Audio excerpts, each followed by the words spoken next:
Class.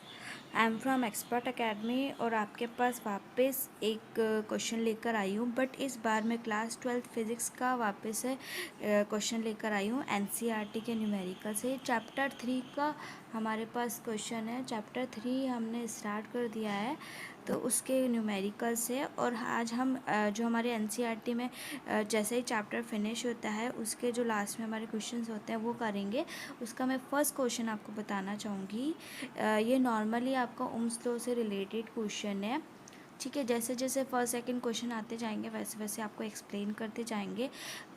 Solution तो हर जगह available होता है, हमारे नेट पे सब जगह अवेलेबल होता है, but one thing is that कि हमारे पास सॉल्यूशन अवेलेबल होने के बावजूद भी हमारे को समझ में नहीं आता है NCERT question, because this is the hard, you can say that कि आपके क्वेश्चन थोड़े हार्ड होते हैं, थोड़ी टिपिकल लैंग्वेज होती है तो समझ में नहीं आते हैं।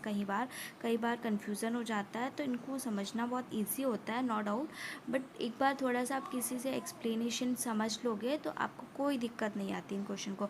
और एक और इम्पॉर्टेंट चीज़ आपको बताना चाहूँगी मैं कि ये न्यूमेरिकल्स जो आपके एनसीईआरटी होते हैं वो भी आपके एग्ज़ाम में आते ही हैं। अभी कभी ऐसा होता है कि हम एनसीईआरटी के एग्जाम्पल या कर लेते हैं और वो पीछे के क्वेश्चन छोड़ देते हैं, तो उन क्वेश्चन को ना छोड़ें। आप लोगों से रिक्वेस्ट है मेरी, क्लास 12 फिज़िक्स के स्टूडेंट्स है, कि आप ये क्वेश्चंस को ना छोड़ो और उनको परफेक्टली करके जाओ, सॉल्व करके जाओ। इनसे रिलेटेड एक या दो क्वेश्चन आ ही जाता है, या तो एग्जाम्पल आता है या न्यूमेरिकल आ जाता है। So let start this question. Question is there that about that the storage battery of a car has a EMF of 12 volt. If the internal resistance of the battery is 0.4 ohm, what is the maximum current that can be drawn from the battery? आपका question है कि आपके पास EMF दे रखा है 12 volt का, ठीक है, और उसके बाद में आपके पास 12 वोल्ट की बैटरी है, इंटरनल रेजिस्टेंस है आपके पास में 0.4 ओम का, और उसमें निकालना है करंट कितना फ्लो होगा। देखिए बच्चे इसमें कंफ्यूज हो जाते हैं कि अगर so now the solution is about the this question is that कि आपके पास भी क्वेश्चन का आंसर है कि सबसे पहले मैंने लिख दिया कि EMF ऑफ द बैटरी आप स्मॉल में लिख सकते हो, ई और कैपिटल में।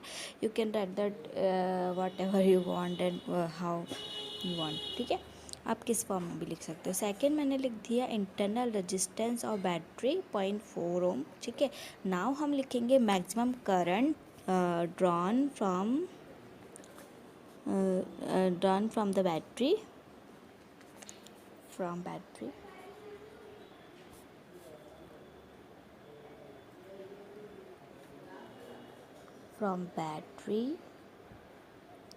इक्वल्स टू आई, हमको यही निकालना है, ठीक है।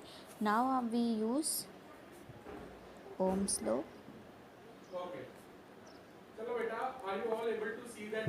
So we use the Ohm's law is that V equals to IR, we use that, okay।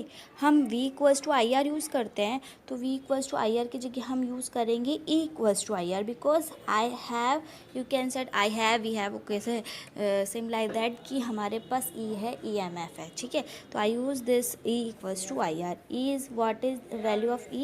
12 volt, E equals to 12, R equals to volt 0.4 ohm, and we have to find I, okay। Put in equation 1. So this put in equation 1, E equals to 12 volt, R equals to 0.4 ohm, okay। So 12 equals to I equals to 0.4. 12 divided by 0.4 equals to I. This is equation 2. So I equals to 12 upon 0.4, and now point अगर हटाएंगे तो वो 1.0 जो हमारे पास है ऊपर आ जाएगा, तो 120 upon 4. We write that 120 upon 4 and divide this 12 3 जा 4 3 जा 12, or so 30 ampere. This is the answer, or you can take this screenshot of this page also. Because हम लोग जब वीडियो देखते हैं ना तब हमें कन्फ्यूज़न होता है कि हम कहाँ पर स्टॉप करें। तो आप इसका पूरा टोटली स्क्रीनशॉट ले करके फिर इसको राइट कर सकते हो आपके क्वेश्चन को। Okay, thank you for watching my videos. Please like share और सब्सक्राइब ज़रूर कर देना अगर आपको ये लाइक अच्छा लगे तो। और भी क्वेश्चन मैं अपलोड करती रहूँगी। Thank you so much.